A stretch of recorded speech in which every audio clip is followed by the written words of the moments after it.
Picture this. A woman crouched over a dying man on a desert highway at 2 in the morning, her hands soaked red, while her 8-year-old daughter stands in the headlights holding something that powerful men would burn the world down to get back. That little girl doesn't know what's in that book. Her mama doesn't know either. But somewhere out in the Mojave darkness, the people who want it back are already moving, and they don't leave witnesses. This is the story of what happens when one act of kindness drags two ordinary people straight into the middle of a war that was never supposed to touch them, and the brotherhood of broken men who decide that some things are worth dying for. Stay with me all the way to the end. If this story hits you, hit that like button, drop a comment, and tell me what city you're watching from. I want to know where you are tonight. Let's go. The Mojave at 2 in the morning doesn't care about you. That was the thought that moved through Mara Quinn's mind as her headlights swept the long, empty stretch of Route 127, the kind of road that exists only to remind a person how alone they truly are. No towns, no lights on any horizon, just the white dashes on the asphalt blurring beneath her tires and the darkness pressing in from every side like something patient and deliberate. The old Civic smelled of fast food wrappers and the strawberry air freshener Nova had picked out at a gas station in Barstow, and the heater worked only when it felt like it, which tonight it did not. Nova was asleep in the back seat. Or supposed to be. Mara could see her in the rearview mirror, dark hair falling across her cheek, one sneaker on and one off, her small chest rising and falling with the particular peace that only children can manufacture in the middle of difficult circumstances. 8 years old and already an expert at sleeping through discomfort. Mara had taught her that without meaning to. They were 14 hours out of Phoenix, heading toward a cousin's place in Ridgecrest, who had offered a couch and a few weeks of breathing room while Mara figured out the next thing. There was always a next thing. There had been a next thing for 3 years now, ever since Derek had taken the truck, the savings account, and whatever version of herself she had been before all of it. What remained was this, the Civic, the child, $61 in a jacket pocket, and the ability to keep driving when stopping felt like the only honest option. The music from her phone had died somewhere around Baker when the data ran out. Since then, there had been only road noise and her own thoughts, neither of which was particularly good company. She almost missed him. The Harley was on its side in the shallow gulch at the edge of the shoulder, its single headlight still burning upward into the sky like a distress flare nobody had answered. The chrome caught her high beams for just a second as she passed, and she had already driven 40 feet past it before her foot touched the brake. She sat there with the engine idling. The rational part of her brain, the part that had survived 3 years of surviving, ran the numbers quickly. Broken down bike, no other vehicles. Middle of the night. Mojave. Could be nothing. Could be a trap. Could be a person dying in that ditch while she did the math. She had watched enough news to know what happened to women who stopped. She had also raised a daughter who had, on 4 separate occasions, physically dragged injured animals out of traffic, and who would never forgive her if she drove past a person in that ditch and didn't stop. Mara put the Civic in reverse. She left the headlights pointing at the gulch and kept the engine running. She took the small flashlight from the glove box and her phone, got out, and walked to the edge of the shoulder with her thumb hovering over the emergency call button. The desert air hit her like cold water, dry and absolute, carrying the smell of hot metal and something darker underneath it. Oil and blood. She smelled it before she saw it. He was pinned partially beneath the bike, one arm twisted at the wrong angle, the other stretched out ahead of him in the dirt like he had been trying to crawl and lost the argument. He was big, linebacker big, even folded sideways, wearing a leather vest over a black thermal, the back of the vest marked with a patch she couldn't read clearly in the dark. His helmet was 10 feet away, cracked down the center. His face was turned toward her, and she could see the gash across his forehead had bled enough to soak the collar of his shirt. She could also see he was breathing, shallow, ragged, but breathing. "Hey." She crouched down, kept distance, flashed the light in his face. "Hey, can you hear me?" His eyes moved beneath closed lids. His mouth opened and produced something that was not quite a word. "I'm going to call 911, okay? Don't move." She was already dialing. It rang 4 times before a dispatcher answered, and when Mara gave the location, the response was measured and professional and unhelpful. Nearest unit was 40-plus minutes out, possibly longer given road conditions near the state line. She relayed this information to the man in the ditch, who by this point had managed to open one eye and aim it at her. The eye was dark, alert. Despite everything wrong with his body, there was something very much present behind that eye, and it was assessing her.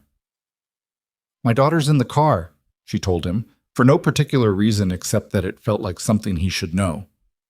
"Get." His voice was gravel and broken glass. "Get back in the car. You've got a head wound, and I don't know if your spine is—" "Get." He stopped, breathed through it, tried again. "Get in the car. Drive." "I'm not leaving you here." He looked at her for a long moment. The single headlight from the downed Harley was still pointed at the sky, and it made everything strange. Her shadow falling long behind her, his face half lit, the desert beyond them absolute and dark. A wind moved through low and flat across the plain, carrying cold and distance and nothing else. "Dangerous," he said. The word came out careful, deliberate. "The road? Me?" He blinked. The eyes stayed on her. "Dangerous. Being near me." She should have gotten back in the car. "Mama?" Nova was standing at the edge of the shoulder in her single sneaker, her hair still flattened from the car seat, holding the door open with one small hand and staring at the man in the ditch with an expression that contained zero fear and a great deal of practical concern. This was the thing about Nova that was either going to make her extraordinary or get her killed. She processed danger the way other children processed math problems, with focus rather than panic. "Go back in the car, baby." "Is he dead?" "No, go back in the car." "He's not dead," Nova confirmed, as if rendering a verdict. She stepped closer, peered at the man in the ditch. "There's a lot of blood." "Nova, car." "Does he want some water? We have water." The man in the ditch made a sound that might have been a laugh and immediately regretted it, judging by the way his face contracted. He tried to push himself upright and succeeded only in rolling slightly sideways, which dislodged the Harley enough to produce a grinding scrape of metal on rock and a long hiss of breath through his teeth. "Don't," Mara said sharply. "I have to." He said it with a flatness that was not argument, just information. "I have to move." "Your back? My back is fine." He was not fine, but he was moving with the focused deliberateness of a man who had overridden his body before and knew how the mechanism worked. He got an elbow under himself. Got one knee. The bike scraped again as he pulled free of it, and Mara grabbed his arm without thinking, got a shoulder under his, and they both nearly went down together before he got his feet under him. He was massive. She was not a small woman, but he was enormous, and the weight of him leaning on her was like bracing against a collapsing wall. He smelled like road and leather and blood, and underneath that, faint and startling, wood smoke, like he had come from somewhere with a fire. He was shaking. He was not letting it show in his face, but she could feel it through the whole left side of her body where he was pressed against her. They got him to the car. He folded himself into the back seat beside a wide-eyed Nova with the kind of careful movements that told Mara at least 3 things were hurt that he was not mentioning. The interior light of the Civic showed her a face that had lived in it. Not old, maybe 40, 45, but weathered past the point of age meaning anything, a face that had been in weather and trouble for a long time. The cut on his forehead was still seeping. The vest? She could read the patch now. A stylized skull over crossed wrenches, letters above and below that she filed away and didn't speak aloud, was dark with blood from somewhere at his ribs. Nova handed him the water bottle with both hands, the way she had been taught to hand things to adults. Formal, careful. He looked at her for a second before taking it. "Thank you," he said. The gravel in his voice smoothed slightly, just for those 2 words. "You're welcome," Nova said. "What's your name?" "Diesel." "I'm Nova. That's my mom. She worries a lot, but she's actually very brave." Mara, watching him in the rear view, said nothing. She pulled back onto the highway and headed toward the nearest anything, which her phone's GPS was suggesting was a cluster of structures 17 miles north that might be a town or might be a gas station and a dream. Diesel said nothing. He pressed the water bottle against his ribs and stared at the seat back in front of him with the focused expression of a man doing math in his head. After a few minutes, Nova, who had the social boundary awareness of a golden retriever, said, "How did you crash?" Silence. "Did something jump out? A coyote? I saw a coyote once on a highway in Texas. Mama had to swerve." "Nova," Mara said it quietly. Another silence. Then, "Truck." Nova waited. "Black truck. Came up behind me. Ran me off." The tone was flat, not dramatic. That flatness was what made Mara's fingers tighten on the steering wheel. People who were dramatizing things lifted the story. People who were underreporting things flattened them. She had learned that from 3 years of Derek, who had been an expert at both, sometimes in the same sentence. "On purpose?" Nova asked. Diesel looked at her. "Were they trying to hit you, or was it an accident?" Nova clarified, with the precision of a child who needed the vocabulary to match the situation. "On purpose," he said. Mara looked at the road ahead of her and measured what she was driving toward. The place her GPS had identified turned out to be real. Barely. Cutler's Rest. A rusted sign announced, population 200, though the number had been partially obscured by what looked like a bullet hole, which was either vandalism or information. There was a diner, a gas station, a string of dark structures that might have been motels once, and a water tower with peeling paint. At 3 a.m, the diner's lights were on, which meant either someone worked very early or someone never stopped. Mara pulled in, left the engine running, turned to face the back seat. Diesel was worse. The overhead light of the parking lot showed her that clearly. His color had shifted, gone gray-pale under the brown of his skin, that particular shade that meant the body was making internal decisions about resource allocation. The hand pressed to his ribs had gone stiff. "You need a hospital." "No hospital." "You're bleeding internally, I think." "No hospital." The voice had an edge now, not angry exactly, definitive, like a door closing. "They'll call it in." "I get taken in right now, I'm dead before morning." Mara stared at him. "The people in the truck," he said, they have friends, in uniforms." He held her gaze for a moment. "I know how that sounds." "It sounds like something a dangerous person would say." "Yeah." He said it without apology. "Yeah, it does." Nova, who had been listening to this exchange with the focused stillness of a child who understands that interrupting adults at key moments is a mistake, said, "What's in your vest?" Diesel and Mara both looked at her. She pointed. There was a flat shape inside his vest, visible now because the vest had shifted. It was the size of a large paperback book, wrapped in plastic, tucked in a pocket that had been sewn there for exactly that purpose. Nova had seen it when he got in the car, and she had, in the manner of 8-year-olds, simply been waiting for the right moment to ask. Diesel's hand moved to it. He held it there for a second, as if confirming it was still there. Some expression moved through his face that Mara couldn't name. It was too layered, too old, too many things at once. "It's a ledger," he said finally. "What's in it?" Mara asked. "Things people have done." He looked at his hand on his chest. "Things they don't want written down." He pulled it out. It was wrapped in thick plastic sheeting, heat-sealed, the kind of waterproofing that was deliberate rather than improvised. Through the plastic, she could see it was a physical ledger, old-fashioned, cloth-bound, the pages slightly swollen with age and use.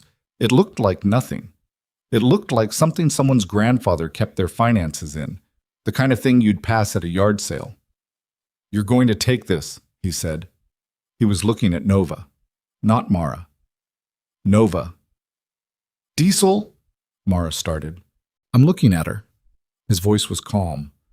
"Kids don't lie about something this important. I need her to hear it." He extended the ledger toward Nova, and she reached out and took it with both hands, the same formal, careful gesture as the water bottle. "You're going to hold that. And when they come, the club, my brothers, there's going to be a lot of them. It's going to be loud. And the first thing your brain is going to tell you to do is run or hide. Don't. You walk out and you ask for Grim. You put it in Grim's hands, nobody else's. Can you do that?" Nova looked at the ledger in her hands, looked at him. "Grim," she repeated. "That's right. What does he look like? You'll know. That's not very specific, Nova said. Despite everything, something in Diesel's face shifted. Not quite a smile, but the shadow of one. The shape a smile would make if the face remembered how. He's got a scar here. He touched his jaw. Looks like he's done the same kind of night we're having, but worse. Okay, Nova said. She tucked the ledger under her arm like a library book. I'll give it to Grim. Diesel looked at Mara. Get inside, get her warm. Whatever you hear outside, stay down.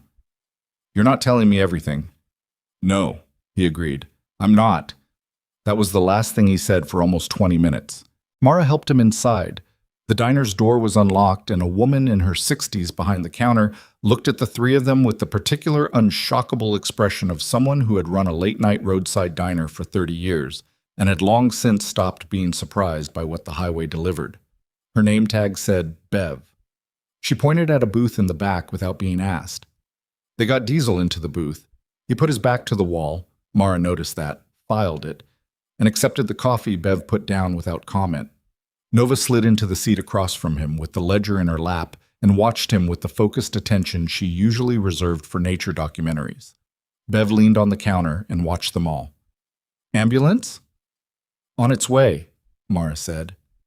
It wasn't a lie exactly. She had called. Whether it was still coming was another question.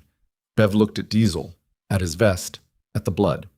She said nothing else and went back to the kitchen, and shortly there was the sound of something being prepared, which turned out to be a bowl of soup that nobody had ordered and everybody needed.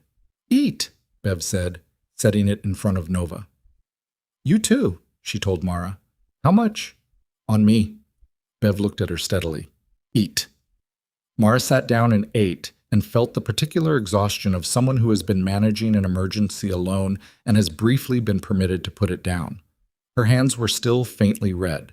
She had washed them in the bathroom, but the Mojave dust had settled into the creases of her knuckles, and she could still feel the ghost of his weight on her shoulder and the warmth of blood on her palms. Nova was eating soup and watching Diesel with large, quiet eyes. Diesel was not eating. He was breathing carefully, each breath measured, the way athletes breathe through injuries, and he was watching the window. Not obviously, just with a particular kind of awareness that suggested the window was the most important thing in the room. Are your brothers coming tonight? Nova asked. Don't know. How will they know where you are? Diesel's jaw moved. They'll follow the trouble. He said it with a flatness that should have been frightening and somehow wasn't. It was information. Just information.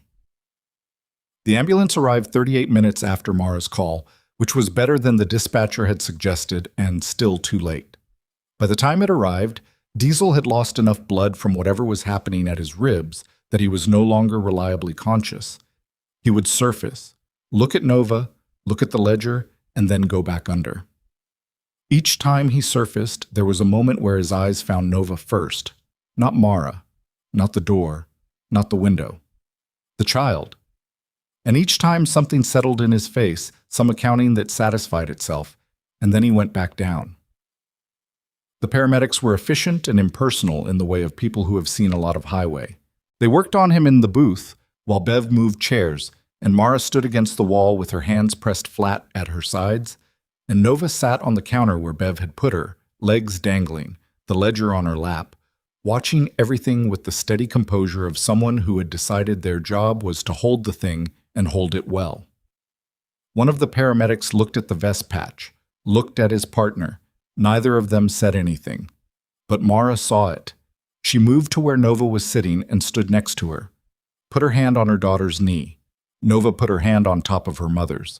They took Diesel out on a gurney, and the diner door swung shut behind them, and then there was only the sound of the equipment being loaded, and then the ambulance pulling out, and then the sound of the Mojave, which was nothing, which was the most complete and merciless silence Mara had ever heard. Bev made more coffee. Mara sat down and looked at her hands and tried to organize what she knew. A man. A ledger. Someone had run him off the road. The ledger contained evidence of something that powerful people wanted destroyed. He had specifically chosen a child to hold it. Not because children were disposable, she understood that much from his face, but because children were honest in a way that could not be argued with or manipulated. He had looked at Nova and understood something about her in 30 seconds that most adults took months to learn, and he had said, "They'll follow the trouble." She took out her phone and searched the patch she had seen on the back of his vest. It took a few tries. She had to work from memory, and she was not sure of all the letters, but she found it eventually. The Ironbound Reapers Motorcycle Club, founded in Nevada. Known associates of...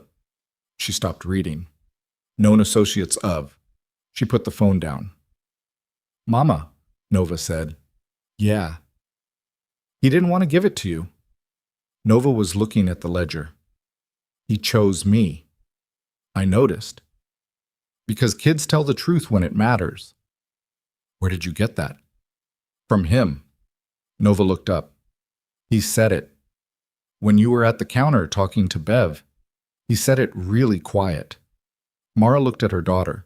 The light in the diner was the particular warmth of old fluorescence, the kind that made everything look a little like a memory even while it was happening. Nova's face in that light was serious and steady, and 8 years old and somehow ancient. "Are we in trouble?" Nova asked. Mara thought about the paramedic looking at the patch, thought about the phrase "known associates of," thought about a black truck on a desert highway running a man off the road on purpose at 2 a.m, and then not stopping to confirm the job. "We might be," she said, "but we're going to be okay." It was the thing you said. She had said it before, and sometimes it turned out to be true. They sat in the booth and waited. Bev refreshed the coffee and didn't ask questions and kept the kitchen light on, which was its own kind of kindness. Nova fell asleep eventually, her head on Mara's lap, one hand still on the ledger. Mara sat with her coffee getting cold in front of her and watched the window and waited for nothing and tried not to think about what nothing meant. The first gray of dawn was beginning to separate the horizon from the sky when Bev came from behind the counter and stood at the window and went very still. "Hun," she said. Mara looked at her. "You might want to wake your girl up." Outside, the sound had started so far away that it was more vibration than noise. Something felt in the chest before it was heard with the ears. A low, rhythmic thunder growing, the kind of sound that the desert amplifies and returns, so that by the time you could hear it clearly, it seemed to be coming from everywhere at once. Bev's coffee cups vibrated on their hooks. The window glass hummed. Mara's hand was on Nova's shoulder. "Nova." The girl surfaced, blinked, looked toward the window. The first headlights appeared at the south end of the road, and then more behind them, and then more behind those, a constellation of white lights moving through the gray pre-dawn at a steady rolling pace, single file along the highway, until they reached the parking lot and began to fan out. And Mara counted. She stopped counting at 60, and there were more coming, the sound of them enormous now, filling the diner, filling the air, filling her chest like pressure. Harley-Davidsons. Over 100 of them.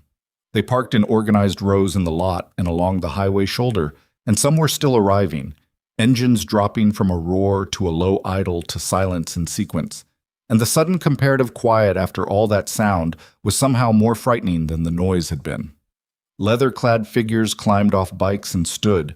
They did not approach the diner. They did not draw weapons. They simply stood in the gray light, in numbers, and waited. Bev was very still behind the counter. Nova was sitting up straight, the ledger in both hands, watching the window with wide, dark eyes that contained something Mara recognized, not fear, exactly. Reckoning. The understanding that something significant was about to happen and that you were in the middle of it and that it was too late to be anywhere else. The diner door opened. He was not the tallest man who came through it, nor the widest, but something about the way he moved through a space made everything in that space reorient around him. Not violently, not aggressively, just the way a stone dropped into water makes every surface respond. He was wearing the same vest, the same patch. His face was weathered and still, and bearing a scar along his left jaw that ran from below the ear to the chin. Not new, not dramatic, just there, like everything else about him. Lived in. His eyes moved across the diner once, settled on Nova, settled on the ledger in her hands. He stopped walking.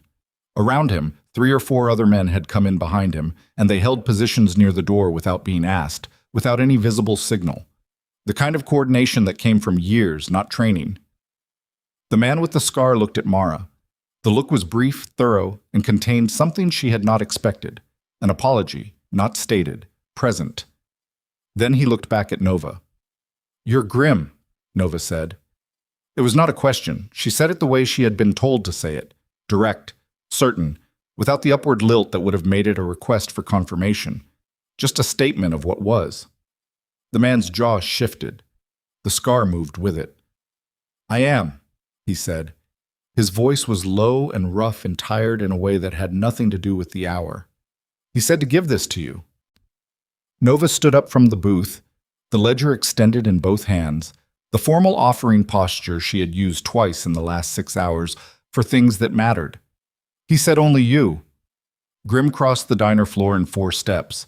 He stopped in front of Nova, and there was a moment, Mara would think about it later, would think about it for a long time, where this massive, scarred, leather-vested man stood before an 8-year-old girl, and something in his face went completely open. Not soft, not weak. Something more structural than that, like the wall behind the wall. He took the ledger. His hands, big, scarred, bearing old ink on the knuckles, were careful with it, careful in a way that had nothing to do with the paper. "What's your name?" he asked. "Nova." "Nova," he said it once, like he was recording it. "Thank you." He tucked the ledger under his arm and straightened and looked at Mara, and the apology was still there, still present, and now there was something else alongside it. An accounting. A cost being calculated. "We've brought trouble to you," he said. Mara looked at the parking lot full of motorcycles, at the men near the door, at the gray dawn pressing against the window. "Yeah," she said. "You have." He nodded. He seemed to find this fair. He started. And that was when the first black SUV turned off the highway into the parking lot. Then the second, then the third. No sirens, no lights.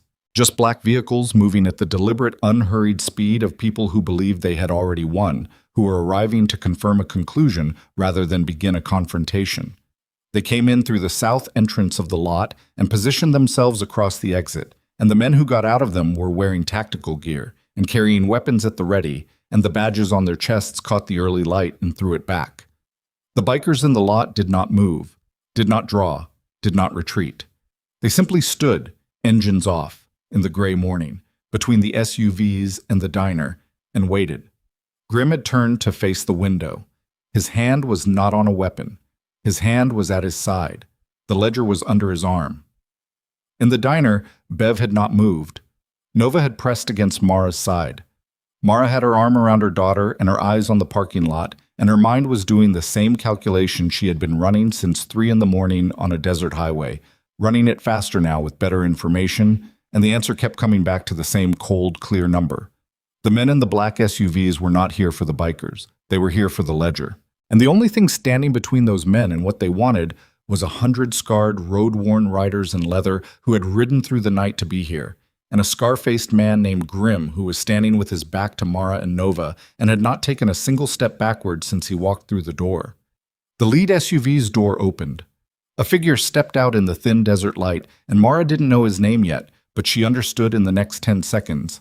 When Grim's shoulders went absolutely still, when the men at the door shifted their weight forward in unison, when the figure straightened and looked not at the assembled bikers but directly through the diner window at the ledger under Grim's arm, she understood that this was not the beginning of the trouble. This was the moment the trouble had been building toward for years, and she and her daughter were standing directly in the center of it, with nowhere left to go.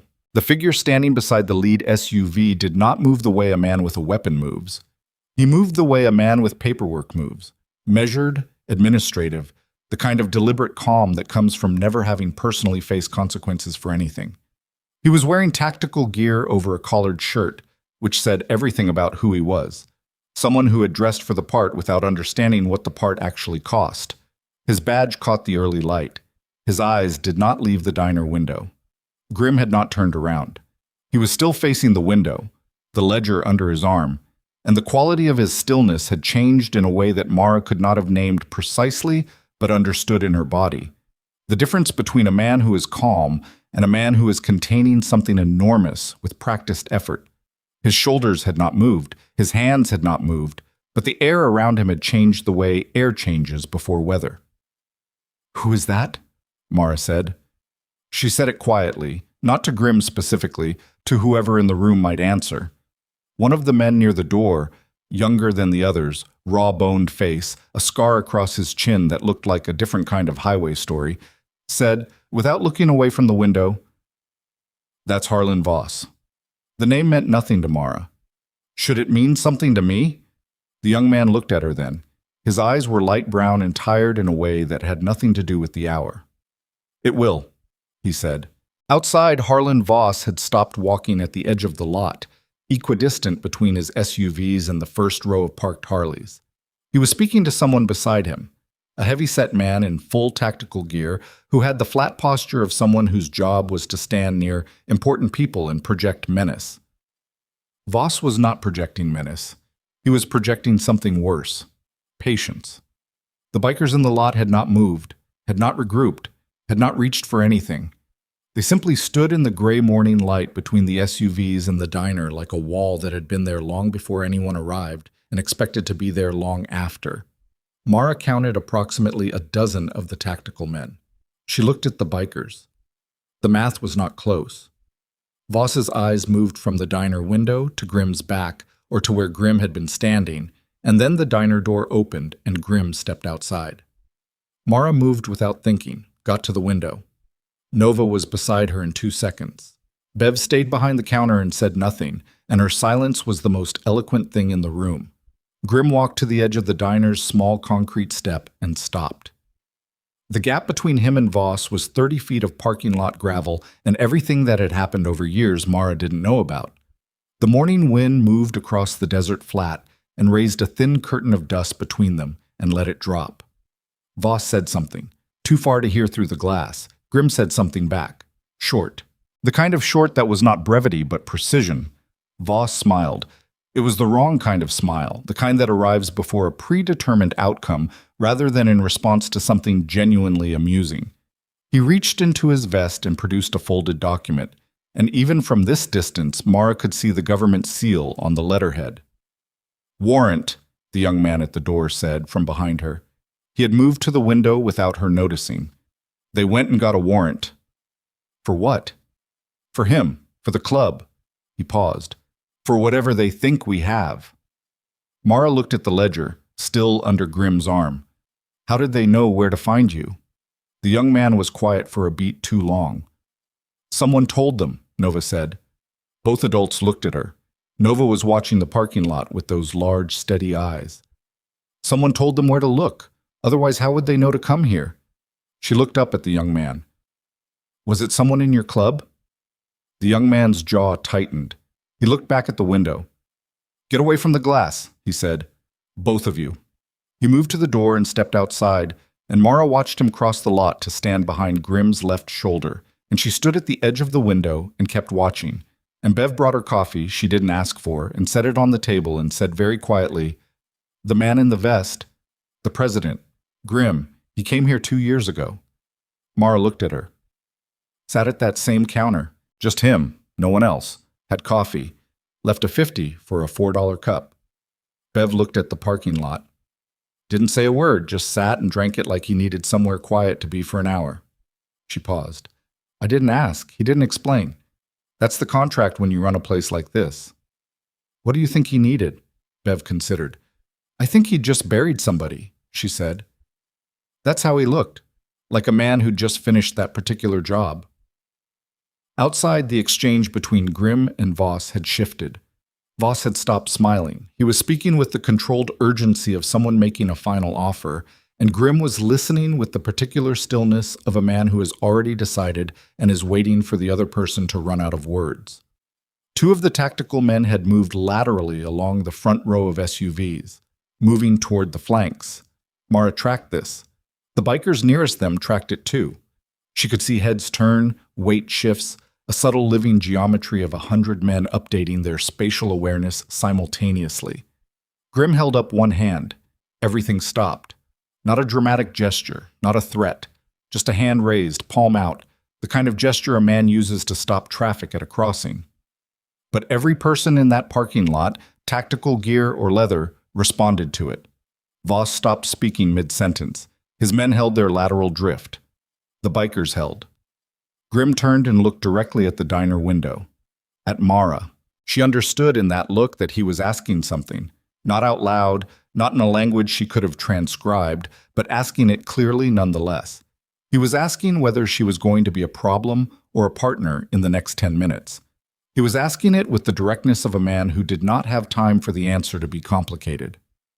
She held up the coffee cup Bev had given her. It was a stupid gesture. She wasn't sure why she did it, but something in his face, something imperceptible and brief, registered it, and he turned back to Voss.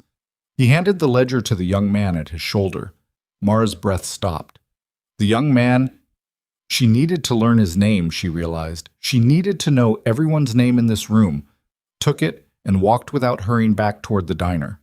Voss tracked him. His hand moved toward his hip, and two things happened simultaneously. The bikers nearest to him shifted their weight forward in a single collective motion, and the heavy-set man beside Voss put a hand on Voss's arm. The young man came back through the diner door. He set the ledger on the table in front of Nova. His hands were steady. His face was not. "He's giving it up?" Mara said. "He's making a move." The young man pulled a chair out and sat down heavily, like someone who had been on their feet for 18 hours, which was probably true. He rubbed his face with both hands, and when he looked up his eyes were red at the edges, and she revised her estimate of his age downward. 25, maybe. Maybe less. "Grimm doesn't give anything up. He's putting it somewhere they can't touch it." "Here? With her?" He looked at Nova, at the ledger. "A woman and a kid they don't have jurisdiction over yet. They grab it from you. That's a whole different set of paperwork. He's using us as a buffer. He's protecting you by making you necessary." He said it like there was a difference. There is a difference. Nova looked at the ledger in her hands, looked at the young man. "What's your name?" He blinked, coming back from wherever he had been. "Colt." "How long have you been with them, Colt?" Something crossed his face. 6 years. "How old are you?" 23. Nova absorbed this. "You joined when you were 17? Emancipated minor," he said.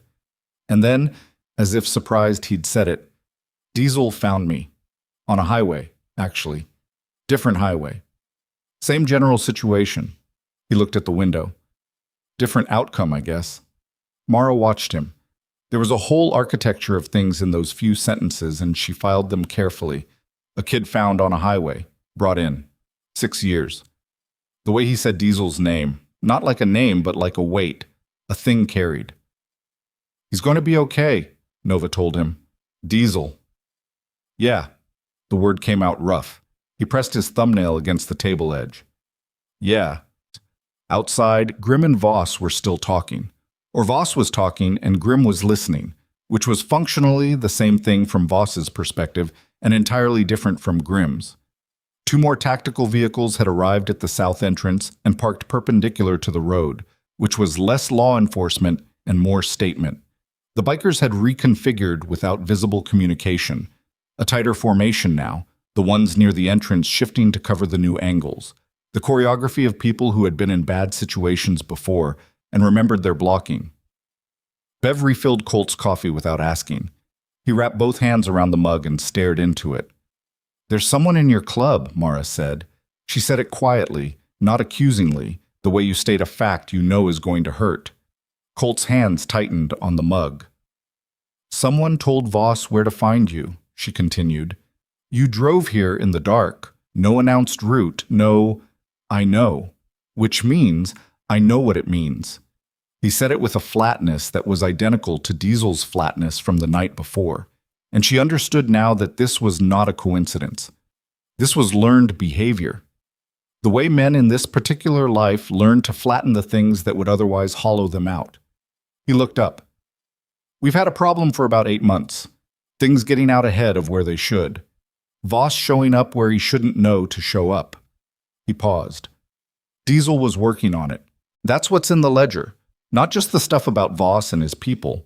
Names of operators, money flows, The route they're running through the basin, Diesel spent 14 months building that. Another pause, harder than the first. And something about who's talking.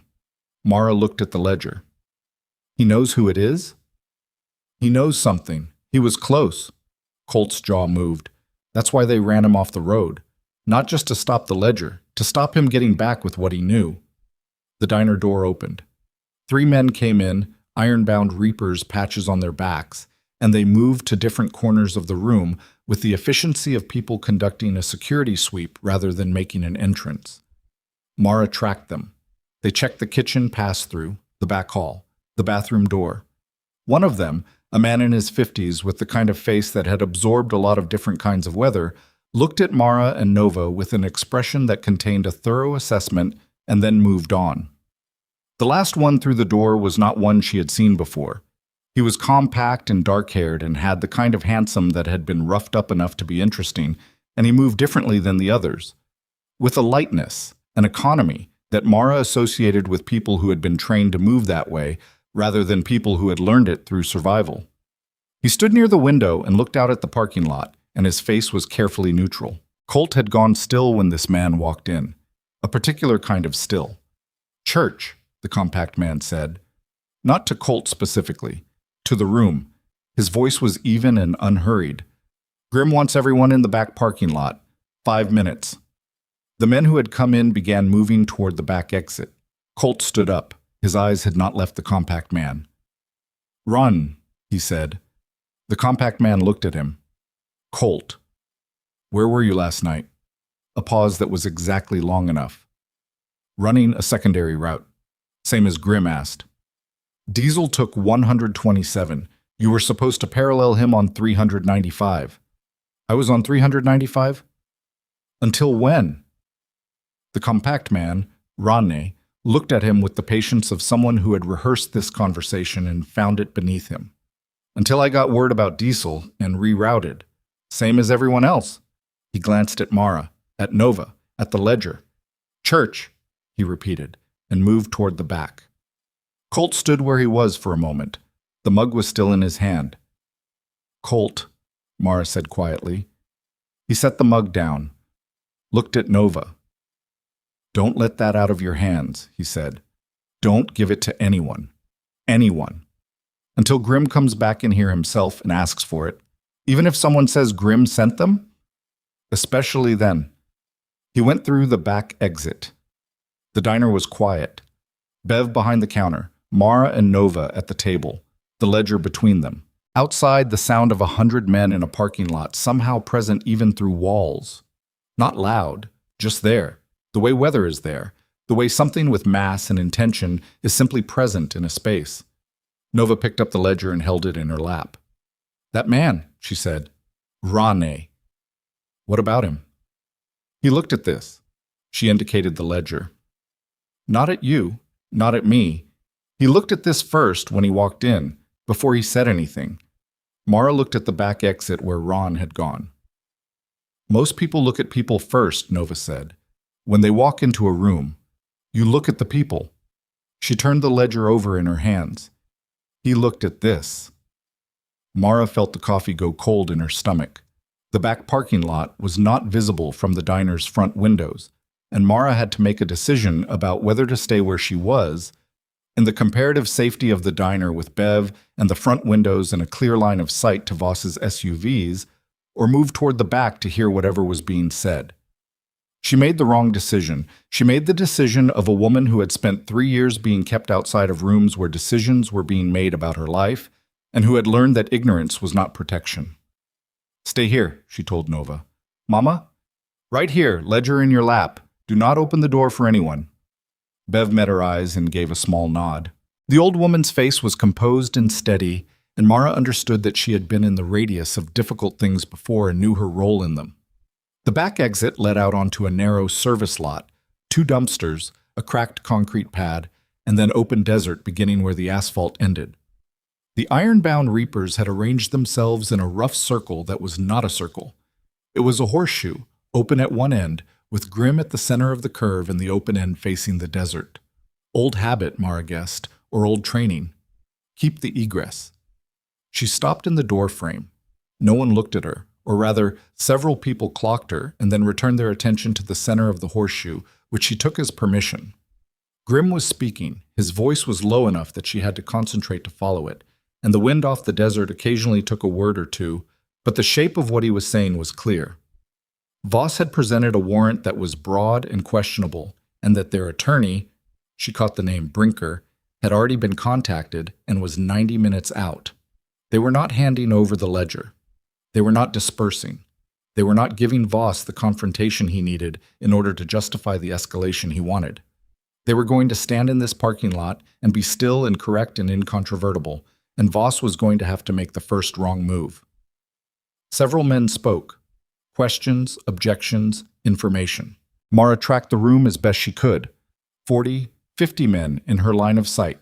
The rest presumably around front or holding positions she couldn't see. Then a man named Briggs.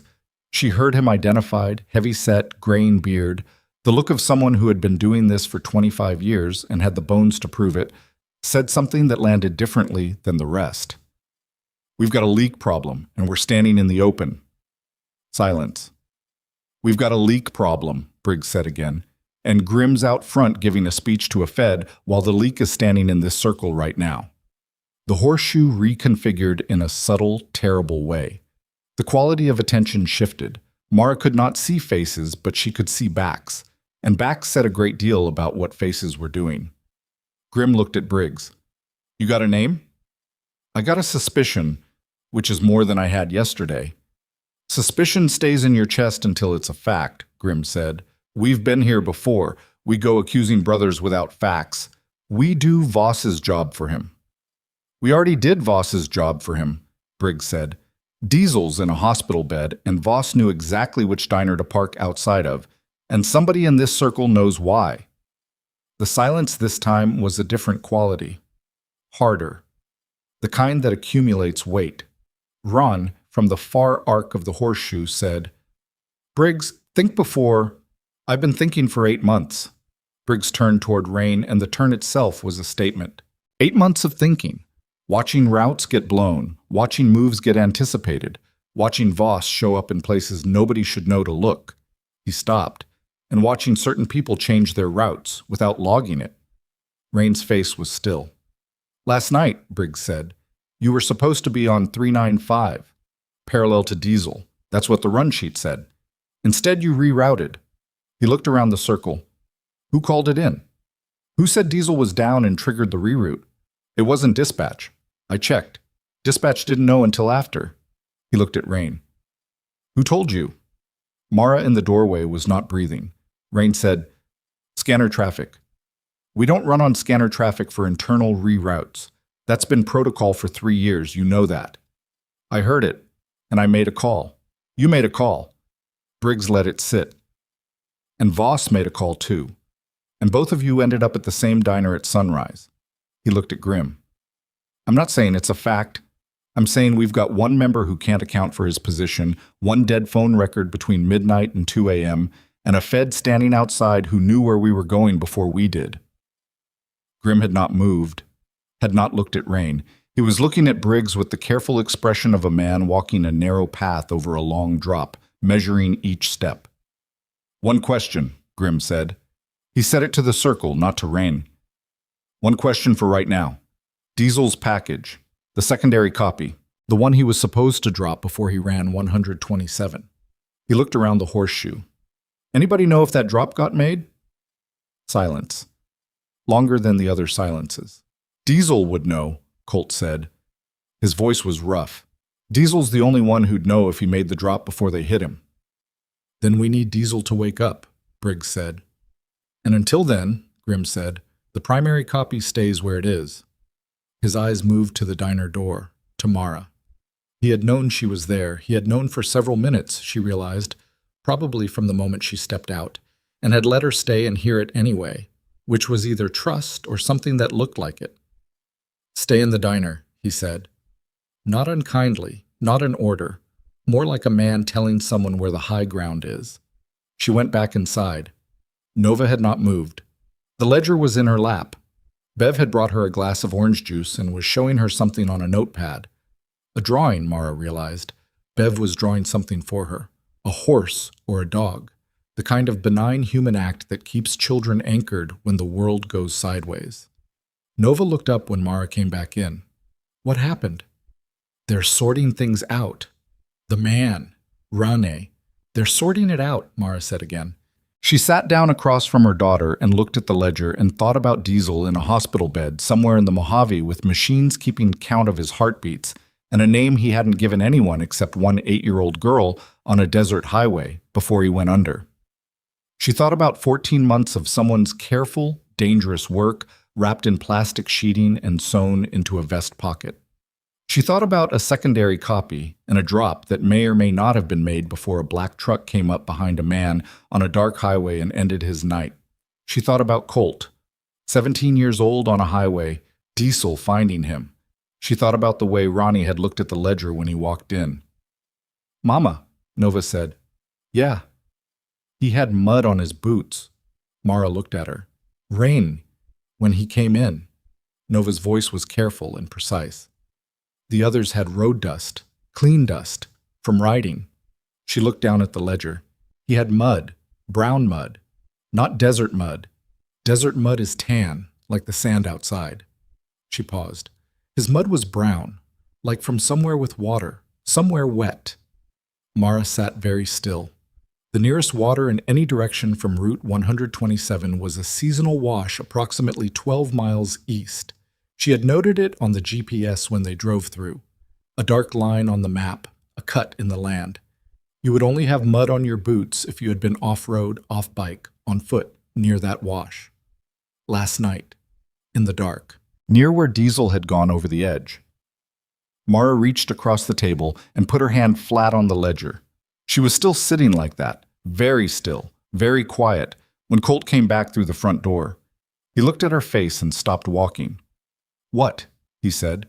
She looked at him for a moment, measuring.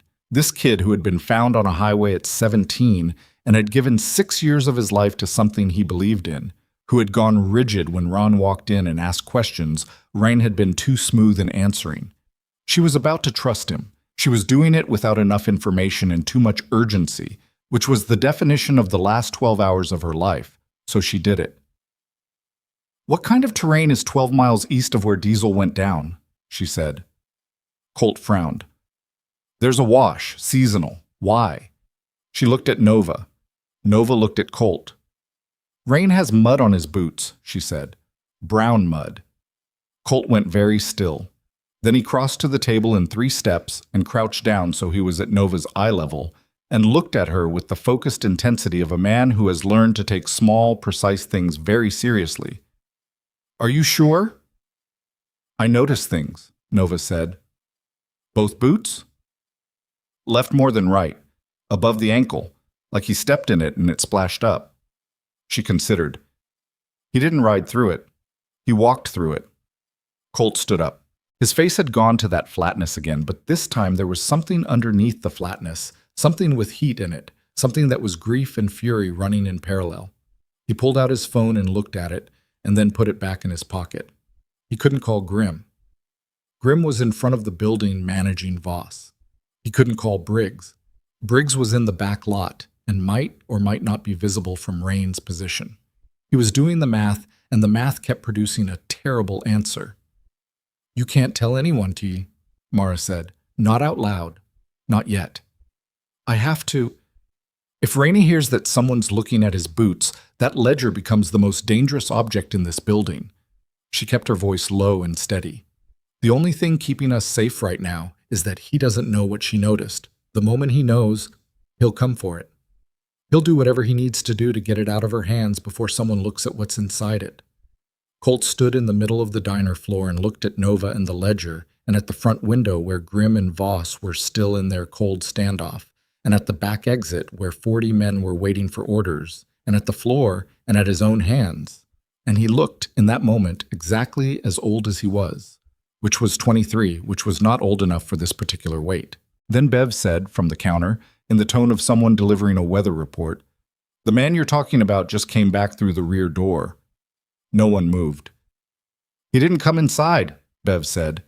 She was looking at the kitchen pass-through, which had a partial line of sight to the back lot. But he looked in the window. She set down the coffee pot. At the ledger.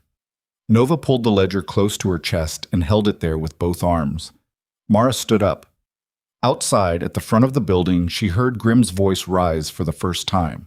Not in volume, but in register, a shift from patience to something with an edge. And then Voss's voice responding, and then the sound of boots on gravel, multiple sets, moving. The bikers in the front lot were repositioning. Colt moved to the door. "Don't," Mara said. "I have to get eyes on—" "If you go out there and you look at Rain's boots, he will know." She moved to where he was standing. "Think. What does Diesel's ledger actually prove? What's the part that destroys everything?" Colt stared at her. "It proves a connection between Voss's unit and the cartel routes through the basin," he said. "Money flows. Names. And the secondary part, the part about who's talking inside the club. Yeah. Does it name Rain specifically? If Diesel was close enough to finish it, yeah, it would." He looked at the ledger. "He told me 3 weeks ago he was close. He said when he dropped the secondary copy it would be complete." His voice did something at the end of that sentence. "If he made the drop before they hit him, it's already out there, already sitting wherever he put it, just waiting for someone to pick it up." A pause. "But if he didn't make the drop, then everything that would specifically name Rain is in Diesel's head," Mara said, "which means Voss needs Rain clean and mobile and available, and Rain needs that ledger gone before Diesel wakes up and can be asked." The diner fell absolutely silent. Even Bev had stopped moving. The sound from outside filled the silence. Boots, engines idling, wind, and underneath it, coming from the back of the building, the very particular silence of a man who is no longer where you last placed him. Colt went to the back exit and looked through the narrow window in the door. Came back. His face had gone the color of old concrete. "He's gone," he said. "Gone where?" "The lot. He's not in the lot." He checked his phone. "He's not answering." Mara looked at the front window.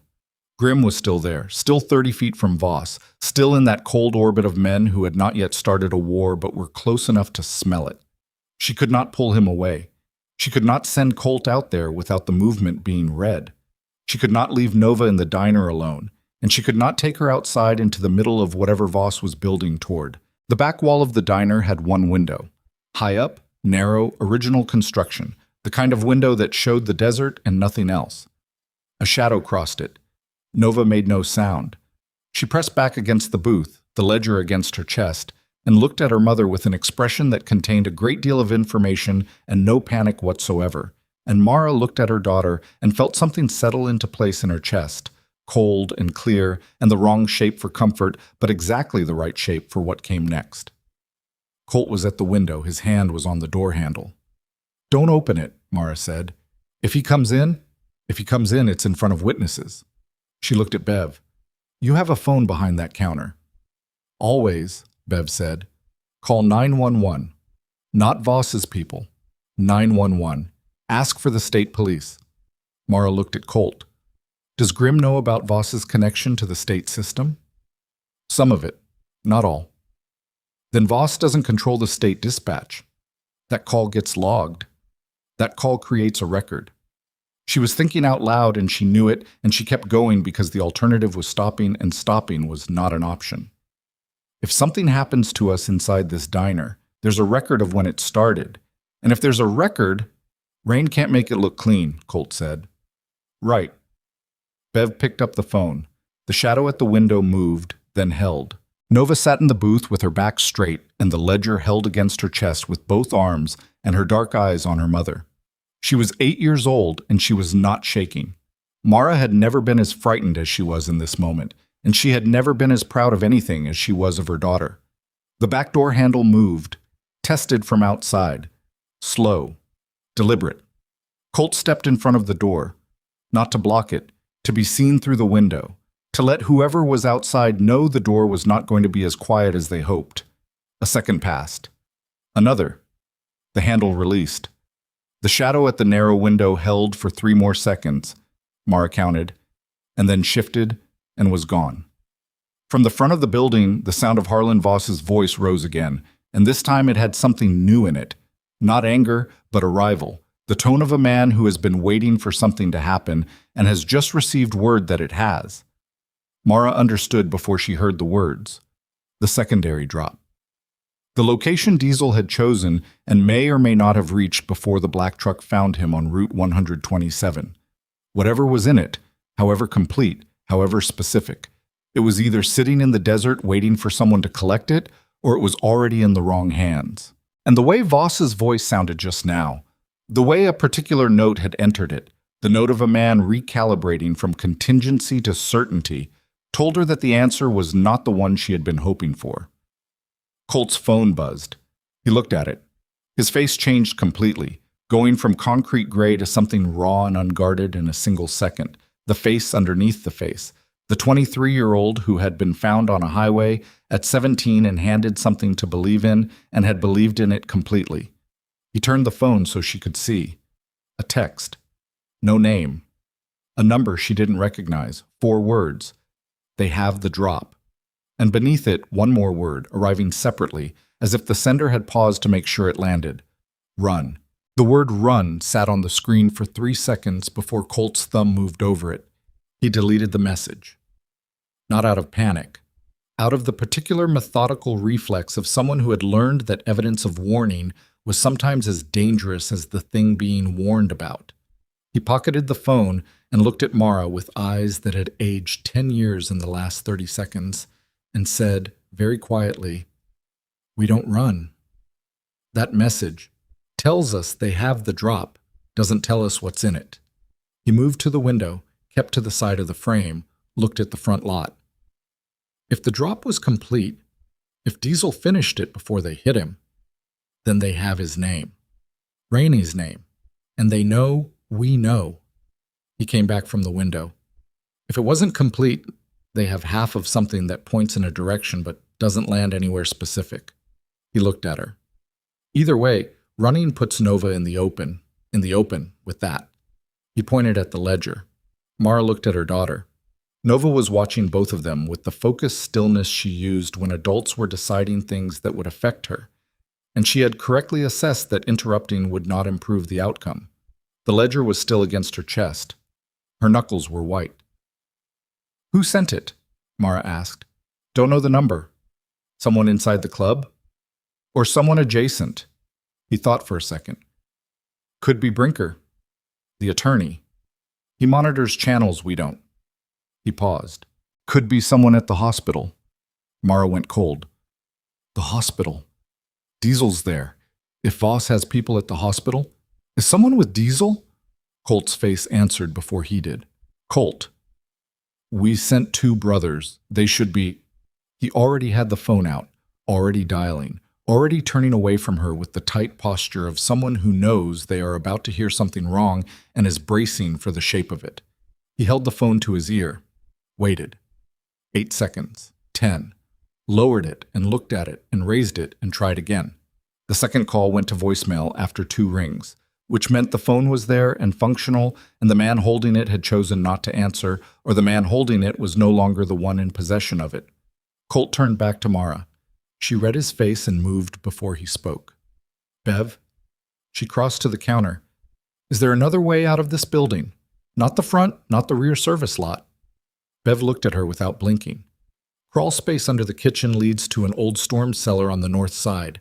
Hasn't been used in 15 years. Does it open from inside? If the latch hasn't rusted through..." "Nova." Mara turned. "Come here." Nova slid out of the booth, ledger under her arm, sneakers finding the floor. She crossed to her mother without being told twice, and Mara crouched and gripped her shoulders and looked directly into her face. Nova's eyes were dark and steady, and Mara wanted to apologize for approximately 100 things all at once and had no time for any of them. "I need you to go with Bev," she said. "Under the kitchen. There's a door. You're going to wait there until I come for you or until Grim comes. Only us. Do you understand?" "What about the ledger?" "It goes with you." "What if someone comes who isn't you or Grim?" Mara held her daughter's gaze for 1 full second. "You know what to do." Nova nodded once. It was not the nod of a child accepting an instruction. It was the nod of someone who has been given a responsibility they understand completely and have decided to honor.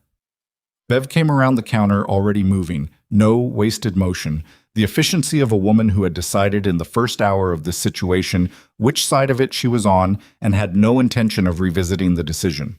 She put her hand on Nova's shoulder, and they went through the kitchen door together. And then the kitchen door swung shut, and then the diner was very quiet and very empty, and Mara stood in the middle of it with Colt in the cold fluorescent light and the sound of the desert outside. "Go tell Grim," she said. "I can't get to him without—" "Find a way that doesn't go past running." He looked at her for a moment. This woman he had known for 4 hours, who had pulled his brother out of a ditch on a highway at 2 a.m. and driven him to the only light she could find and stood over him until help arrived. He looked at her the way the young look at people who have been through a version of the same fire and come out knowing things they didn't go in with. "Stay in here," he said, "away from the windows." He went through the back exit. Mara stayed in the middle of the diner and breathed. She counted the breaths the way she had learned to count them in the first year after Derek, a technique a counselor had given her that she had used approximately never because she was generally too busy surviving to practice breathing, but which arrived now with the specific reliability of things learned under duress. 4 counts in. Hold for 4. Out for 4. The fluorescent lights hummed.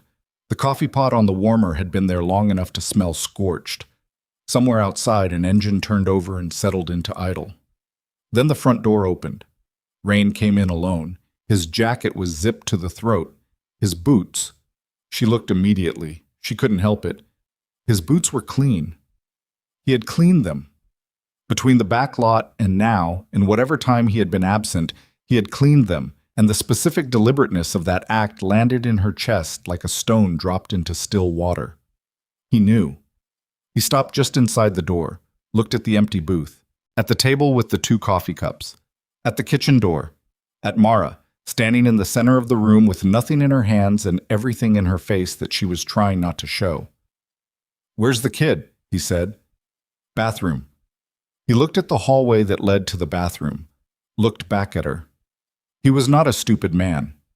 The clean boots, the route change, the 6 years of something that had been something else underneath. None of those things were the actions of a stupid man. "You heard the conversation," he said. "In the back lot." She said nothing. "Briggs runs his mouth when he thinks he's building a case." Rain moved 2 steps into the room, not aggressive, not hurried, with the lightness she had clocked when he first walked in. The train movement, the economy of a man who spent time thinking about where his body was in space. "He's wrong." "Okay?" "The mud." He looked at her steadily. "I know she said something about the mud. I saw her looking." He paused. "I went off-road last night before the reroute, checking a position, that's all." "Okay," she said again. "You don't believe me." "I don't know you." "But you've already made a decision about me." He said it without heat, the way you note a fact about weather. "Based on a kid's observation about dirt on my boots." He looked at the kitchen door again, longer this time. "Where's the ledger?" "She has it." "She's 8 years old." "She's very responsible." His jaw moved. Something in his face shifted. Not anger, not the thing she had been braced for. Something more complicated, something that looked, for one unguarded second, like exhaustion. The specific exhaustion of a man who has been maintaining something at great personal cost for a long time, and is beginning to calculate whether the cost can continue to be paid. He said, "I'm not your enemy." The kitchen door swung open. Grim came through it, and behind him Colt, and behind Colt 2 men she didn't know, and the configuration of the room changed completely in the space of 2 seconds.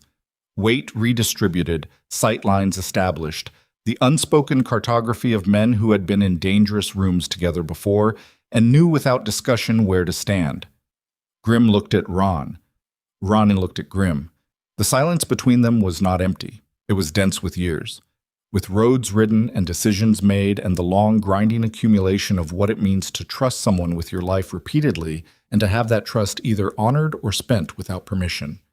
Mara could feel the history in it the way you feel pressure change before a storm. "Boots," Grim said. One word. Ronnie heard all of it. Grim. Your boots. Grim's voice was level. He was standing with his hands at his sides and his scar catching the fluorescent light and his face doing the thing it did, containing everything, expressing nothing, functioning as a surface against which other men's agitation could break. Talk to me about your boots. Rain looked at him for 3 full seconds. Then he sat down. Not collapsing, not defeated. He sat down in the nearest chair and put his elbows on the table and pressed his hands against his face and held them there. And the room watched this and said nothing, and then he lowered his hands and looked at the table and said, 7 months. Grim said nothing. They came to me 7 months ago. Voss and a man I didn't know showed me photographs. His voice was even and terrible. Of my sister. Of her house. Of her kids getting on a school bus. He pressed his hands flat on the table. Her youngest is 4. His name is Marco. He stopped, breathed. They didn't say the words. They didn't have to say the words. They showed me a photograph of a 4-year-old, and they smiled, and they said they needed someone on the inside who could manage information. He looked up. I didn't give them routes. I didn't give them operations. I gave them enough to keep them satisfied without... He stopped again. His voice had developed a crack in it, small, structural, the kind that means the whole thing is load-bearing. I thought I could manage it. I thought I could give them enough nothing to keep them away from the club and away from Valentina and Marco and Diesel, Colt said. It came out raw, not a question. Ronnie looked at him. Did you give them Diesel's route? The silence was its own answer. Colt moved and 2 men caught him before he covered half the distance, and the sound he made was not a word. It was the sound of something tearing, a grief that had bypassed the part of the brain that manages presentation and come out as pure, ugly, unmediated feeling. The 2 men held him, and he did not fight them for long, just one sustained burst of it, and then he was standing with his head down and his breathing ragged, and the men holding him loosened their grip but did not let go. Ron was watching him with an expression that did not flinch from what it was receiving. He was not defending himself from Colt's grief. He was taking it, deliberately, as a due. They were supposed to scare him, Ron said. Force him off the road. Take the ledger. Leave him. He looked at his hands. They weren't supposed to... He stopped. They ran him into the gulch at 60. That wasn't the... Another stop. I didn't authorize that. You authorized the intercept, Grim said. Ryan said nothing. You told them his route. His timing. Still nothing. 6 years. Grim said it the same way Colt had said Diesel, not as information, but as the full weight of a thing. 6 years you sat at my table and you ate, and you rode and you held my back and you fed them. He paused. 7 months. I know. A 4-year-old. Yes. You came to me 7 months ago, and you told me about the 4-year-old. I would have moved mountains for that kid. Grim's voice had not risen, had not changed. That was the most frightening thing about it. You know that. Rain closed his eyes. You know that, Grim said again, and then, with a finality that closed the door on something. That's the part that breaks it. Colt had stopped fighting. He was standing with his arms loose at his sides and his head still down, and the 2 men had stepped back, and he was just standing there, breathing, with the specific quality of stillness that is not calm, but its opposite. A stillness you maintain because the alternative is something you can't come back from. Mara was standing against the counter and had not moved for several minutes. She was watching all of this, and she was thinking about a 4-year-old named Marco on a school bus in a photograph, and about Diesel in a hospital bed, and about a black truck on a desert highway, and about the ledger in a crawl space under the kitchen with her daughter. And she was thinking about how the same basic machinery, the leverage of the small and vulnerable, the threat held over someone who loves, was the oldest engine in this particular kind of darkness. Derek had never threatened Nova directly. He hadn't needed to. The implication had always been enough. She understood Rain in a way she didn't want to. She looked at Grim. Voss has the secondary drop, she said. Every face turned to her. That's what the message said. They have it. She looked at Grim. If it's complete, if it names Ron, Voss already knows that Ronnie's cover is blown. He doesn't need Ron to be clean anymore. He needs him gone. The room recalculated. Grim looked at Rain. Did you hear that? Ron had heard it. She could see the moment it landed. The slight change in his posture, the reassessment behind his eyes. 7 months of managed terror, of keeping plates spinning, of feeding just enough to keep the threat manageable. And now the plates were all coming down at once, and the math had changed, and the exit he had been keeping in his peripheral vision had just been walled off. They'll come for him, Grim said. He said it to the room, not to Rain. Not to arrest him. He's a loose end now. He looked at the men near the door. Get him to the back room. Keep him there. He looked at Rain one more time, and the look contained nothing warm and nothing cruel, just the clear-eyed accounting of a man who has sustained a wound and is assessing how much blood he can afford to lose. You're not done with me, but right now you're alive, and right now that matters. Ronnie stood up. His legs were steady. His face was the face of a man who has set something down that he has been carrying for 7 months, and found that the setting down did not feel the way he had imagined. Not relief, not release, but a different kind of weight, the weight of what the carrying had cost. They took him through the back. Grim came to Mara. He stood in front of her and she looked at him, and she was aware that she was exhausted in a way that went past tired into something geological. A tiredness that had accumulated over 3 years of single motherhood and financial terror, and Derek and $61 and a cousin's couch in Ridgecrest. And the last 12 hours had added a new stratum to it, dense and strange, and not entirely without something that was the opposite of exhaustion, something that felt like being awake for the first time in a long time. The drop, he said. If they have it, and it's complete, they have everything. He paused. Everything except the primary. He looked toward the kitchen door. She's safe, Mara said. I need it back. I know. I also need you to know. He stopped. Something moved in his face, a laboring, the effort of a man for whom words were tools used sparingly and with precision, and who was choosing this one carefully. You didn't have to stop on that highway. I know. You stopped anyway. She would have made me, Mara said. Nova. She would have made me stop. Something in his face shifted. Not a smile, too much history between the current moment and whatever smiling required, but the same shadow she had seen when Nova had handed the ledger to Diesel, the shape a smile would leave if the face were keeping it for later. How old is she? He said. 8. He looked at the kitchen door. Diesel's going to want to meet her, he said. When he's... Oops. He stopped. Recalibrated. When he's up. The front windows exploded inward. Not all of them. One, the far left panel closest to the door, came in as a single catastrophic event, safety glass spreading across the floor in a bright cascade, and the thing that came through it was a canister, gray, industrial, trailing white smoke before it hit the linoleum, and Mara's lungs understood what it was slightly before her brain did because her lungs contracted first. A preemptive rejection, and she was already moving toward the kitchen door when the smoke hit the back of her throat. CS gas. Tear gas. Something in that family. The men near the front door were already in motion.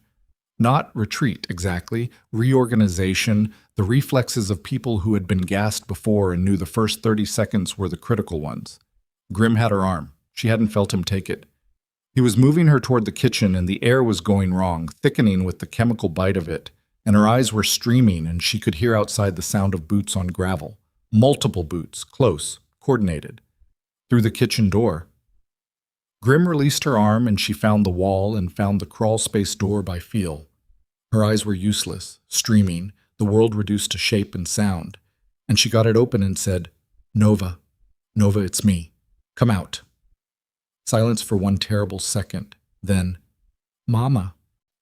Nova came out of the crawl space and into her arms, and Bev was right behind her, and the ledger was still in Nova's hands, and Mara held her daughter against her chest and felt the specific structural relief of that contact, the weight of her, the warmth, the realness of her. And then Grim's hand was on her shoulder again. Back door, he said. Now. Where are we going? Away from the front. He was already moving. Voss just made his choice. Gas through a window is not an arrest procedure. That's a statement. His voice was absolutely level. He's done waiting. The back exit opened onto the service lot, and the cold morning air hit them like a correction, sharp and clean after the chemical reek of the kitchen. Nova pressed her face against Mara's neck and coughed once, and then was still. And Mara felt her own eyes beginning to clear, the streaming slowing, the world reassembling itself in the gray desert morning. The service lot was not empty. Briggs was there. 4 other men. Rene, hands zip-tied in front of him, a man on each side. 3 Harleys positioned with military deliberateness across the rear access road. And at the far end of the lot, where the asphalt ended and the desert began, 2 more figures she didn't recognize standing with rifles held across their chests, and the posture of men who were expecting to use them. Mara looked at the rifles, looked at Grimm. "Those aren't Voss's men," she said. "No," Grimm said. "Who are they?" Briggs answered from across the lot, his voice carrying the particular flatness of a man delivering news he has been sitting on for too long. "That is the question we've been asking for about 3 minutes." The 2 figures hadn't moved, hadn't spoken. They were positioned at the edge of the desert with the patience of people who were not concerned about time, and their gear was not tactical. It was practical, the gear of people who spent a lot of time in desert terrain for reasons that had nothing to do with law enforcement theater. One of them was wearing a jacket with no identifying patches. The other was wearing nothing on the outside except dust. Colt was staring at them. He was staring at the one without patches with the expression of someone who has seen a ghost and is in the process of revising their understanding of what ghosts can do. "Colt," Mara said. He didn't respond immediately. "Colt." He turned to her. His face was extraordinary. She had no other word for it. Every layer of the flatness had been removed, and what was underneath was raw and young and completely unprotected, the face of the 17-year-old on the highway before Diesel found him, before 6 years of learning to maintain surfaces. "That's her," he said. "Who?" He looked at Grimm. Grimm had already turned to face the 2 figures. His jaw was set, and the scar along it was pale in the morning light, and his hands were at his sides, very still, very deliberate. The figure without patches took 2 steps forward. In the gray morning light, the face resolved. A woman, 30s, the kind of lean that comes from hard country rather than choice, with dark eyes that moved across the assembled group with the professional thoroughness of someone conducting a rapid threat assessment and had clearly done it many times before. She looked at the ledger in Nova's hands. She looked at Grimm. "The drop made it," she said. Her voice was flat and unhurried and carried a faint trace of something. An accent barely present, almost entirely eroded.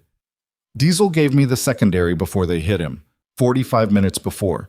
He was already running late on the timeline, and he pulled over and gave it to me at a rest stop outside of Baker." She reached into her jacket and produced a ledger, identical to the one Nova held. Same cloth binding, same plastic wrapping.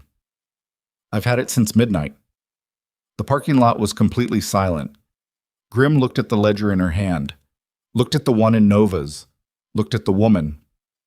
"Why are you here?" he said. "Because it's complete."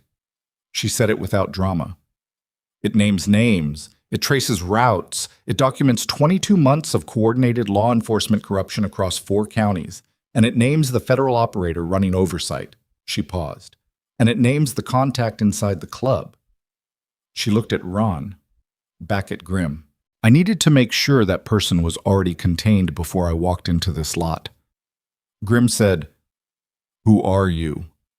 She looked at him for a moment with the expression of someone deciding how far back to go with an answer. "My name doesn't matter," she said.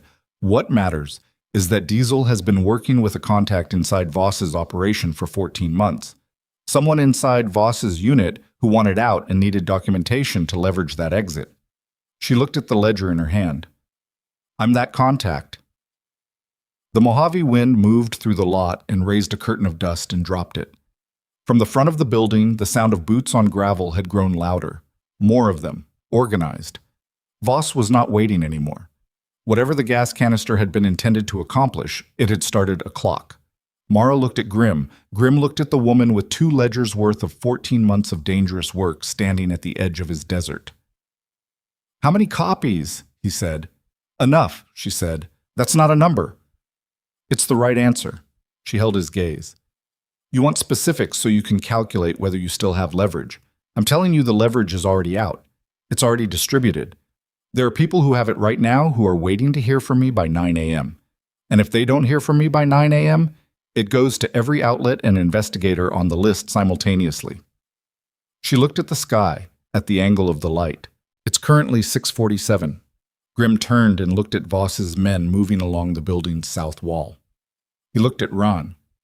He looked at Nova, who was standing against her mother's side with the primary ledger held against her chest, and her dark eyes moving between the woman at the edge of the desert and Grimm with the focused attention of someone who understands that the next 60 seconds are the kind that divide time into before and after.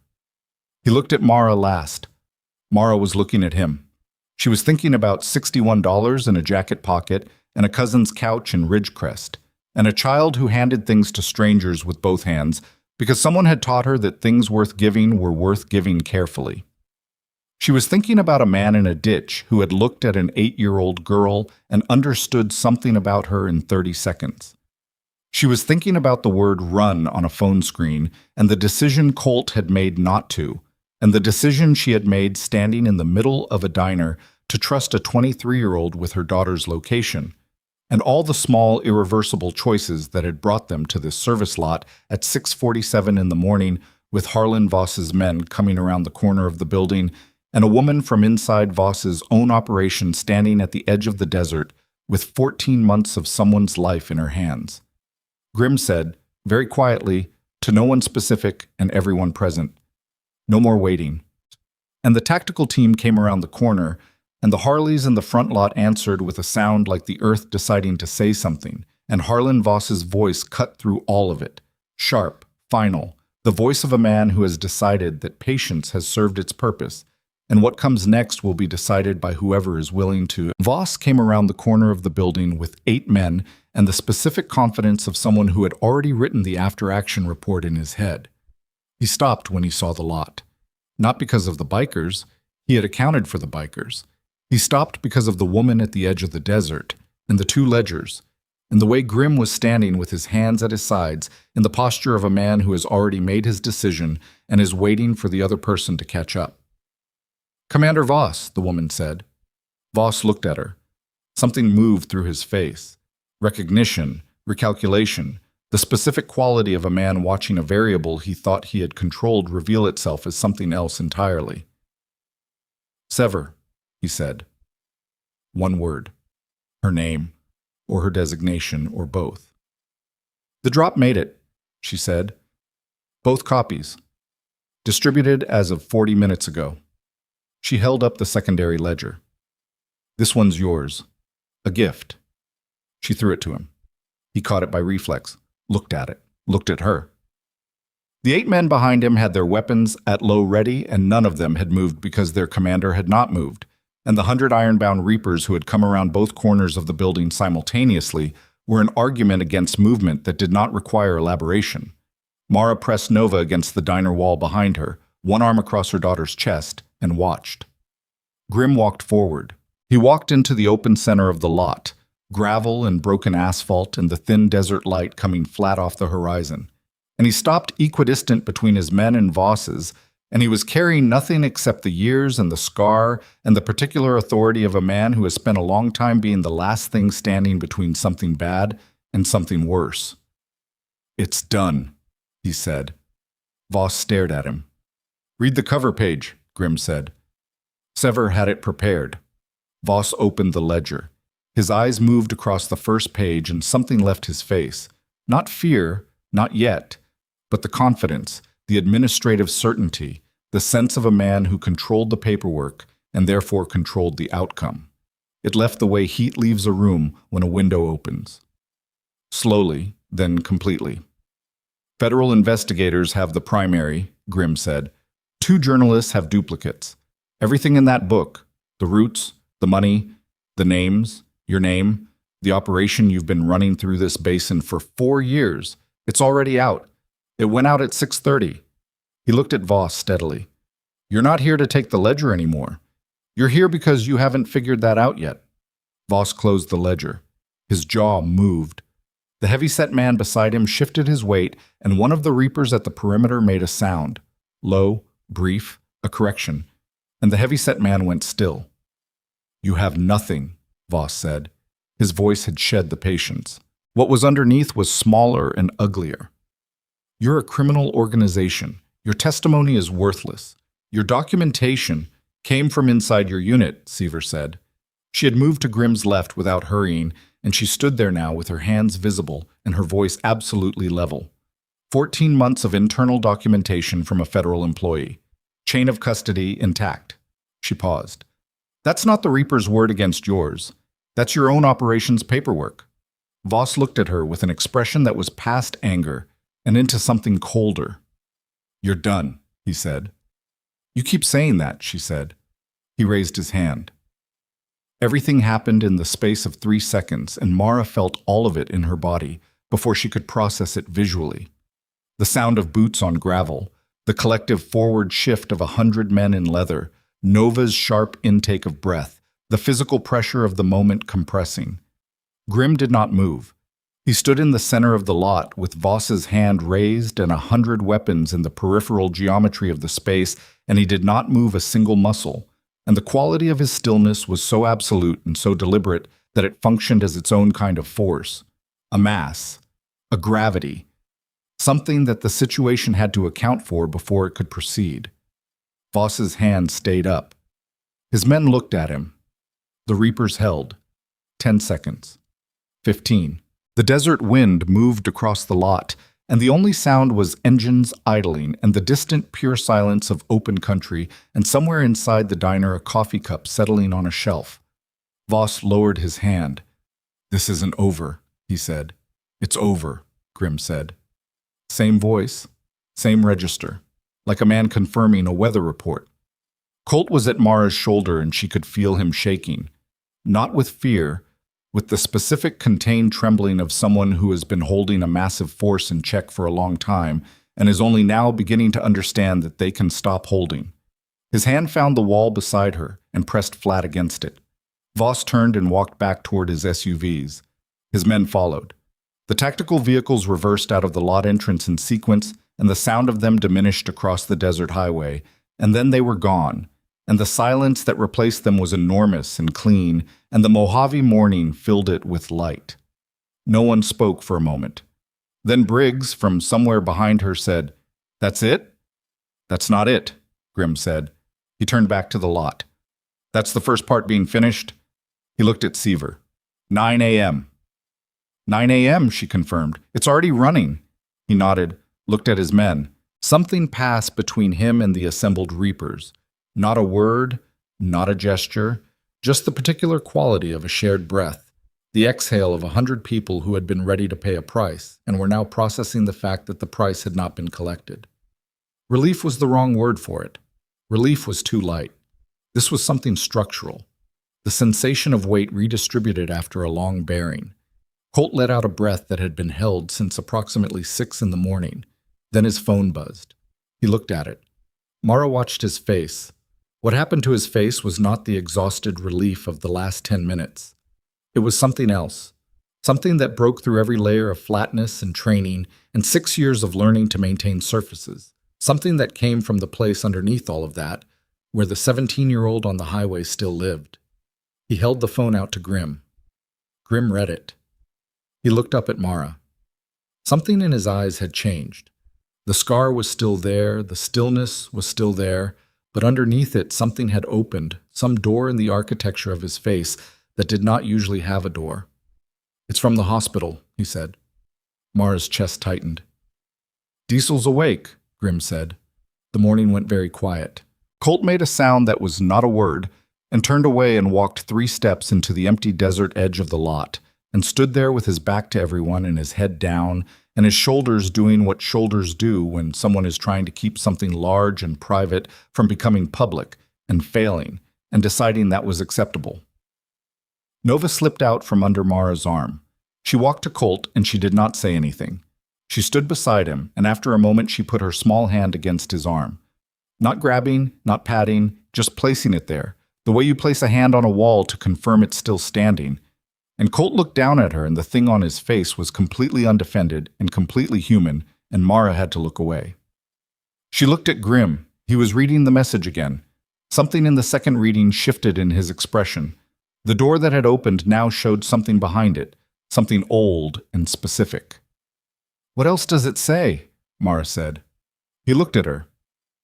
"There's something else," she said. "What does it say?" Grim looked at the phone for a moment. The Mojave light was strengthening now, the flat gray of early morning giving way to something warmer, the desert doing what deserts do, providing no comfort, just clarity. "He's asking for Nova," Grim said. Mara looked at her daughter standing beside Colt at the edge of the asphalt, her hand still on his arm, the ledger tucked under her other arm like a library book she had promised to return. "He's asking," Grim said, more quietly, "if she's okay." The breath Mara had been managing for 8 hours came out of her all at once. She stood in a parking lot in the Mojave at 7 in the morning with $61 in her jacket pocket and a daughter who had carried a dying man's most dangerous secret through the darkest part of a desert night without flinching. And she breathed, and the desert around her was enormous and indifferent, and the sky above it was the particular color of something beginning. Seaver had moved to the perimeter of the lot and was making a call, her voice too low to hear, her body language the efficient calm of someone completing a job. Briggs and the other senior men were already in quiet conference, the operational accounting of what had happened and what came next. Bev had appeared in the diner's back doorway with a fresh pot of coffee and was surveying the lot with the expression of a woman who had seen the desert return stranger things than 100 motorcycles and was prepared to feed all of them. Grim looked at Mara. "We need to talk," he said, "about what comes next for you and her." "I know." "Voss is contained but not finished. The people above Voss, "I know," she said again. She looked at Nova. "We're not going to Ridgecrest." He said nothing, waiting. "We were going to my cousin's for a couch and a few weeks." She looked at the highway, at the empty road where Voss's convoy had disappeared, at the long open country beyond it. We can't go back to Invisible." She paused. "Can we?" Grim held her gaze for a long moment. "No," he said. He said it with the flatness that was not cruelty but precision, and she received it as it was intended. "Not yet. Not until the federal peace completes and Voss's network gets enough sun on it that moving against witnesses becomes a worse problem than leaving them alone." "How long?" He thought about it honestly, which she respected. He could have given her a number designed to comfort. He didn't. "Weeks," he said. "Maybe more." Nova had turned around. She was looking at Grim and at her mother with the expression she used when she was listening to a conversation that was about her, and had decided that the adults involved were handling it adequately enough to not require her intervention. "Diesel asked if she's okay," Mara said. "Yes." "Tell him she is." She looked at the ledger under her daughter's arm. "Tell him she held it the whole time." Grim looked at Nova. The door in his face was still open. He looked at this 8-year-old girl who had stood in a diner booth in the Mojave dark and extended a dead man's most dangerous secret to a scarred stranger with both hands and a steady voice, and something moved through his expression that was not any single emotion but the accumulation of several, the specific weight of a man who has been surrounded by damage for a long time, recognizing something that has come through the same country undamaged. He looked back at Mara. "I'll tell him," he said. His phone rang. He looked at the screen. His face did the thing, containing, assessing, the surface going flat, but not before she saw the flicker of something underneath it, something that looked like it might have been dread. He answered. 3 words from the other end. She couldn't hear them, but she watched his face receive them and watched what happened to his face when they landed, and the morning that had been opening up closed back down in the space of one breath. And Grim lowered the phone and looked at the lot and at the men in it and at the highway and at the desert beyond it. And when he looked back at Mara, his eyes held something she had not seen in them before through everything that had happened in the last 8 hours. Something that looked, stripped of everything else, like fear. That was what it looked like. Stripped of everything else, of the scar and the stillness, and 6 years of learning to be the last thing standing, what was in Grimm's eyes in that moment was fear, and Mara understood before he spoke that the phone call had not been about Voss. "Diesel," she said. "He's crashing." Grimm was already moving. "The hospital, they said he's—" He stopped. The word wouldn't complete itself. He looked at Colt across the lot, and something passed between them in the space of 1 second that did not require sound. The specific frequency of two people who share a wound being told the wound has reopened. Colt was already at the bike. 3 other men were moving. The organized choreography of departure. Helmets, engines, the particular urgency of men who have somewhere they absolutely must be, and understand that the road between here and there is the only obstacle left. Grimm looked at Mara. "Go," she said. He looked at Nova. Nova looked back at him with her large dark eyes and said, with the precision that was entirely her own, "Tell him we're okay. Tell him we held it." Grimm held her gaze for 1 second, nodded once, turned, and crossed the lot in long strides, and the Harley came alive under him with a sound like something waking from a long sleep. And then Colt, and then the others. And they pulled out of the service lot and onto the highway heading north, and the sound of them diminished across the desert morning until it was gone. The lot was quieter without them. Still populated, 40, 50 men remaining, the operational rear of the iron-bound reapers doing the slow, methodical work of a situation winding down. Briggs was coordinating something near the front of the building. Seaver had finished her call and was leaning against the diner wall with her arms crossed and her eyes on the highway where Grimm had gone. And her face in this moment of comparative stillness showed what it had not shown during the confrontation. Exhaustion, and something older than exhaustion. The specific hollowness of a person who has been living inside a dangerous lie for a long time and has just been permitted to stop. Bev appeared in the back doorway with the coffee and looked at the lot and said, "Anybody who wants to come inside is welcome. I'm making eggs." Several men looked at each other. Mara took Nova's hand and went inside. The diner in the full morning light was different than it had been at 3 in the morning, at the gray pre-dawn, in the gas-stung aftermath of the canister. The fluorescents were the same, the scorched coffee pot was the same. But the light coming through the intact windows, one panel boarded now with cardboard Bev had found somewhere, practical and without comment, was warm and direct and made the space look like what it was. A place where people had been fed for 30 years by a woman who had decided a long time ago that her job was to keep the light on. Nova sat at the counter. Mara sat beside her. Bev cracked eggs without asking how many, and the sound of them hitting the skillet was the most ordinary thing Mara had heard in 8 hours, and it undid something in her chest that she hadn't known was held together. She did not cry. She was too tired to cry, and too awake, and there was still too much unresolved in the air around them. But she put her elbows on the counter and her face in her hands for a moment and breathed, and Nova put one small hand on her back and left it there, and they stayed like that until the eggs were done. Sever came in. She sat 2 stools down from Nova and accepted coffee from Bev without introduction, and they sat in the particular companionable silence of people who have been through the same night from different directions and don't yet have the language for it. Nova said, "You were inside his operation." Seaver looked at her. "Voss's?" Nova clarified. "For 14 months. "Yes." "Were you scared?" Seaver considered the question with the respect it deserved, which was more respect than most adults gave Nova's questions. "Every day," she said. "Did Diesel know the whole time who you were?" "He knew I existed. He didn't know my name or my position until month 4. That was the deal." She turned the coffee cup in her hands. "He built the case from the outside. I documented from the inside. Neither of us had the complete picture without the other. That's why he kept the 2 ledgers separate," Nova said. Sever looked at her with an expression that crossed professional assessment and genuine surprise. "Yes," she said. "Exactly why." Nova absorbed this. She ate her eggs with the methodical focus of someone who has understood that their body requires maintenance and has decided to perform it. Then she said, "He's going to be okay. Diesel." Seaver looked at her. "I know that's not information," Nova said. "I just think it's true." Sever held her gaze for a moment and said nothing, and the nothing was not dismissal.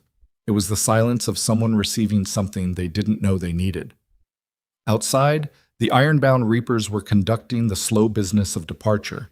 Bikes rolled out in pairs, the sound of them pulling onto the highway in diminishing sequence, the lot gradually emptying. Briggs came in at one point, drank a cup of coffee standing at the counter, left money for it and for whatever else seemed appropriate, and nodded at Mara in a way that contained more than a nod usually carried. "You handled yourself," he said. It was not a compliment exactly. It was an acknowledgement. A man who weighed things carefully offering the weight of her. "I had help," she said. He looked at Nova, back at Mara. "Yeah," he said. "You both did." He set down the cup. "Brinker's on his way. Club attorney. He'll need statements from you and her about last night. The timeline, the highway, what Diesel said." He paused. "That's important. Your testimony about how the chain of custody started. Woman with no criminal record, no affiliations, just a person who stopped on a highway. That matters for how this gets processed. I understand. You'll be protected while the federal piece completes. We'll have people in your radius. You won't see them, but they'll be there." Mara looked at him. "For how long?"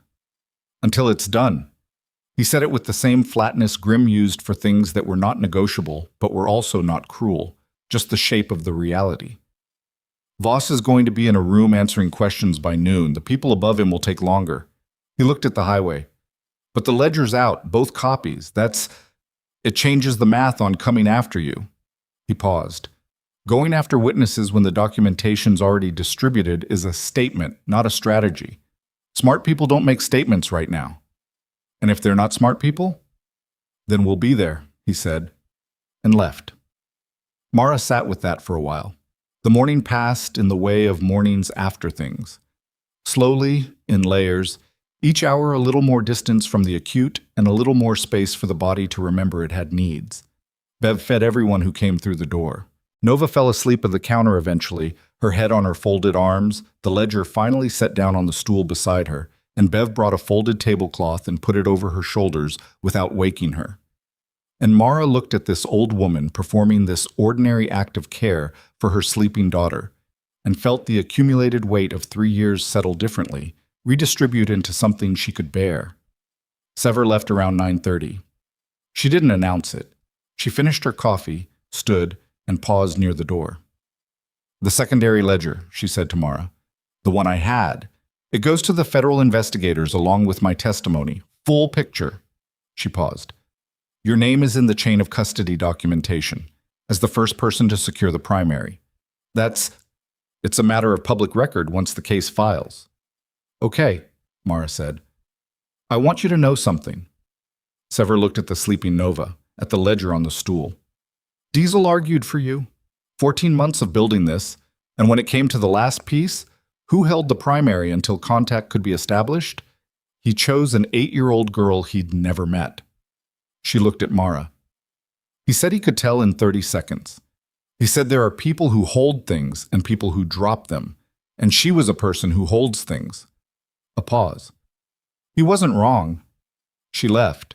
The diner door swung shut, and the morning light came through the cardboard patch over the broken window in thin strips, and Mara sat at the counter with her cold coffee and looked at her daughter sleeping and thought about 30 seconds on a desert highway and a man who had looked at an 8-year-old girl and made the most important decision of the last 14 months based on what he saw.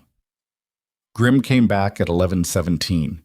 He came in alone, without the sound of a convoy, just one bike pulling into the lot and one set of boots on the concrete step and the door opening. And Mara saw his face before he said anything, and the fear from the earlier phone call was gone from it. What had replaced it was the thing that comes after fear when the outcome is the one you needed. Not happiness, not relief exactly, but the specific quality of a load-bearing wall that has been tested and has held. The exhaustion of it, the gratitude for it, the refusal to speak it too loudly in case the world is still listening. Nova had woken up when the bike pulled in. She was sitting upright on her stool with her hair pressed flat on one side and her eyes still adjusting when Grimm came through the door. And she looked at him and he looked at her, and she said, "He's okay." "He's okay," Grimm said. Nova nodded once. the rendering of verdict nod, and reached for her orange juice.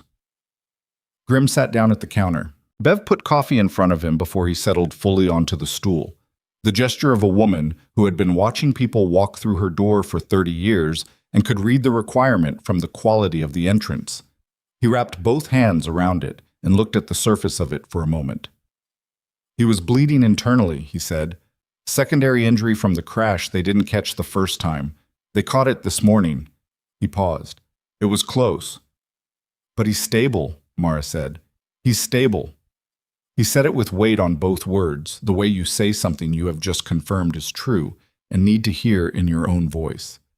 He's asking questions, which is something moved in his face. That's Diesel. Wakes up from almost dying and wants information. What did you tell him? Everything.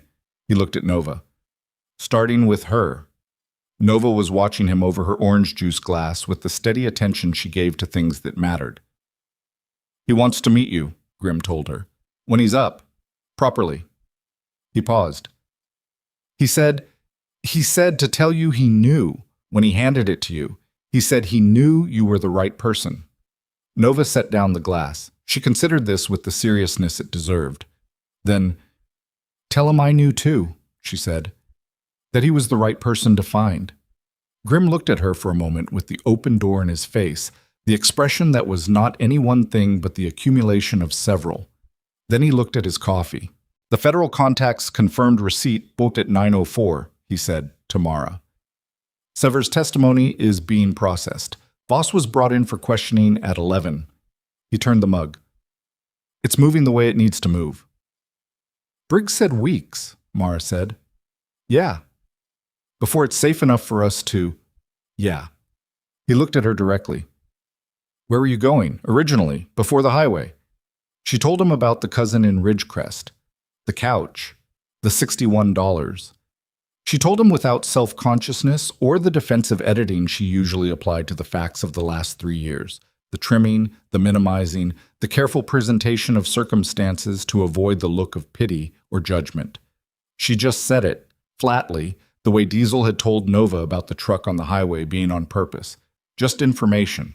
He listened without changing his expression. I'm going to make a call, he said. There's a place. Quiet. Outside of Needles. It's club property. Used to be a working ranch. Now it's just land and a house. A few people there, people we trust, nothing you need to be afraid of. He paused. It's not a favor. We need you somewhere we can account for you while the case processes. That's practical. He met her eyes. But it's also, you helped us. You stopped on a highway at 2 a.m. when a smarter person would have kept driving. It means something to us. Mara looked at him. It doesn't obligate you to anything, he said. You can say no. Brinker can arrange. Yes, she said. He stopped. Yes, she said again. Okay. He held her gaze for a moment, nodded. Nova had been listening to this exchange with the focused stillness she reserved for adult conversations being handled adequately without her assistance. She looked at Grim, and then at her mother, and then at the ledger on the stool beside her, and she picked it up and held it out to Grim with both hands, the formal offering posture she had used 3 times now for things that mattered. This is yours, she said. It was always yours. I was just holding it. Grim took it. His hands, the scarred hands, the old ink on the knuckles, were careful with it, careful in exactly the way they had been the first time, in the diner in the gray pre-dawn with 100 men outside and Harlan Voss arriving in his convoy of certainty. The same care, as if the weight of it had not changed. You held it well, he said. I know, Nova said. Not arrogantly, just truthfully, the way she said everything. Someone needed to. He tucked it inside his vest, stood, left money on the counter that was more than necessary and less than the full accounting, which was the honest approximation of what the morning had cost Bev in broken windows and shock and feeding an army of leather-vested men who had shown up at her door in the pre-dawn and stayed until the desert warmed. Bev took the money without comment and refilled everyone's coffee, and the morning held them all in it for another hour. Grim, Mara, Nova, Bev, The last few reapers moving through in ones and twos to finish coffee and say things with nods that were too large for words. The kind of hour that exists after hard things, where ordinary acts become weighted with what they survive to contain. At 12:30, they left for Needles. Grim rode ahead. 2 other men flanked. Mara drove the Civic with Nova in the passenger seat this time. She had moved up from the back without asking, and Mara hadn't argued, because 8 hours in a crisis entitled a person to the front. And Nova watched the desert through the windshield with the particular attention she gave to things she was memorizing. After 15 miles, she said, "Gay, Colt. What about him?" "He's going to be okay, too." Nova looked at the road. "When Diesel is up and he can see him." She paused. "He's been carrying it. Diesel finding him, like a debt." "But it's not a debt." She turned to her mother. "Diesel found him because that's what Diesel does, not because he needed something back."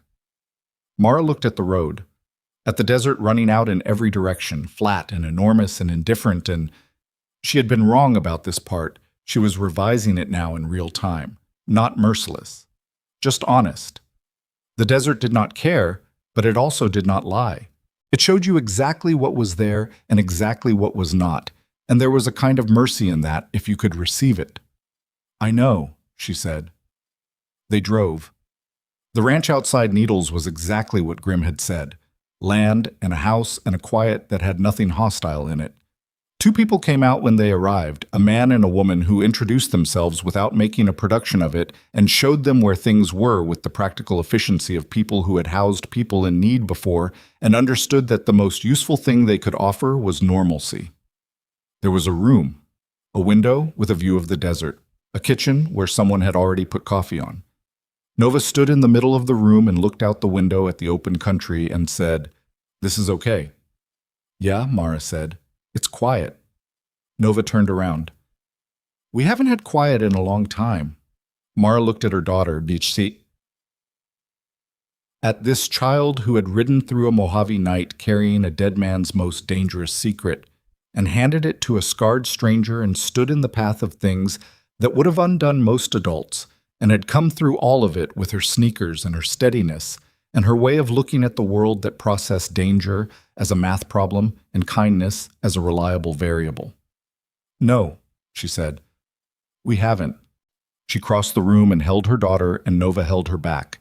And they stood there in the quiet room with the desert outside the window going gold in the afternoon light, and the coffee pot sounded from the kitchen, and somewhere outside on the road the last of the Harley engines settled into the distance, and the day after the longest night continued in the way days do.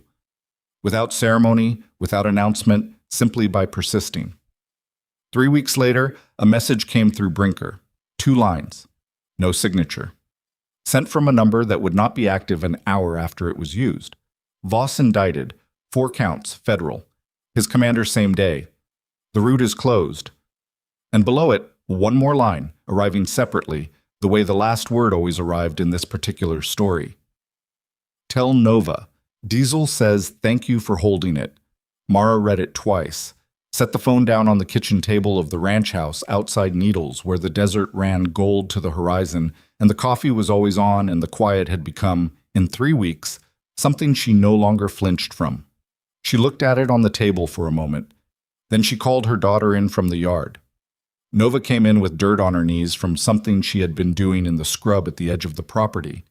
She had been cataloging things, she'd explained, insects and plants, a project she had assigned herself because the desert had more in it than people assumed, and she wanted to know what was there. She came in and looked at her mother's face and at the phone on the table. "Good news?" she said. "Good news," Mara said. Nova looked at the phone, at her mother, nodded once, the verdict nod, the nod that closed a thing completely. "Okay," she said, and went back outside, back to her cataloging, back to the work of learning what the desert held.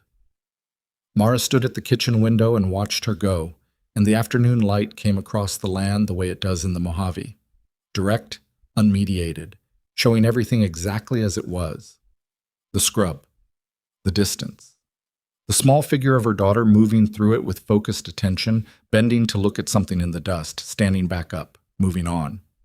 She thought about a highway at 2 in the morning, about the decision to put the car in reverse, about a man who had looked at an 8-year-old for 30 seconds and known something essential, about 100 motorcycles arriving out of the desert dark like weather, about a scarred man named Grim who had stood in an open parking lot with nothing in his hands and won, about the things that protect you turning out to be the things the world told you to fear. She poured 2 cups of coffee and took one out to the yard and handed it to the woman who had come out to sit in the afternoon sun, one of the 2 people who ran the ranch, who had housed displaced people before, and would again, and who performed this service with the same matter-of-fact steadiness that Bev had performed hers, in the way of people who have decided their job is to keep the light on and intend to keep doing it.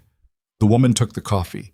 They sat together in the afternoon quiet and drank it, and the desert ran out around them to every horizon, and somewhere on the long roads that crossed it, engines were turning over and men in leather were riding toward whatever came next.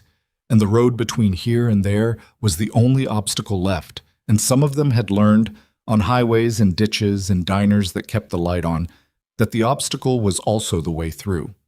Nova found something in the dust and crouched over it with the intense focus of someone who has decided that knowing what is there is worth the work of looking. The desert was quiet, the coffee was hot, and the day continued as days do by simply refusing to stop. End.